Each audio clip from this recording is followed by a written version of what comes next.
کیا آپ نے سنا ہے کہ ایران اور اسرائیل کے درمیان حالات کتنے کشیدہ ہو چکے ہیں؟ دونوں ممالک کے درمیان جنگ کا خطرہ ہر گزرتے دن کے ساتھ بڑھتا جا رہا ہے۔ کیا اس جنگ کا کوئی اثر پاکستان پر بھی ہو سکتا ہے؟ جی ہاں، اور سب سے بڑا اثر آ سکتا ہے پاکستان کی ڈیفنس پالیسی اور نوکریوں پر۔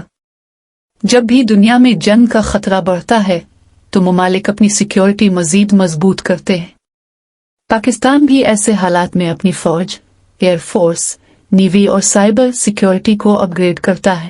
اس کا مطلب ہے کہ آنے والے دنوں میں پاکستان آرمی، نیوی اور ایئر فورس میں نوکریوں کے مواقع بڑھ سکتے ہیں۔ نہ صرف یہ، بلکہ سائبر ڈیفنس اور ٹیکنالوجی سیکٹر میں بھی نئی بھرتیاں ممکن ہیں۔ یہ ان نوجوانوں کے لیے ایک سنہری موقع ہو سکتا ہے جو دفاعی ادارے جوائن کرنا چاہتے ہیں۔ تو اگر آپ پاک فوج، نیوی یا ایئر فورس میں جانے کا خواب رکھتے ہیں، اب وقت ہے تیاری شروع کرنے کا۔ اور یاد رکھیں، ہر نئی ڈیفنس جاب، اسکالرشپ اسکیم کی مکمل معلومات آپ کو ملے گی صرف یہاں پر۔ کمنٹس میں بتائیں کہ آپ کس ڈیفنس شعبے میں دلچسپی رکھتے ہیں۔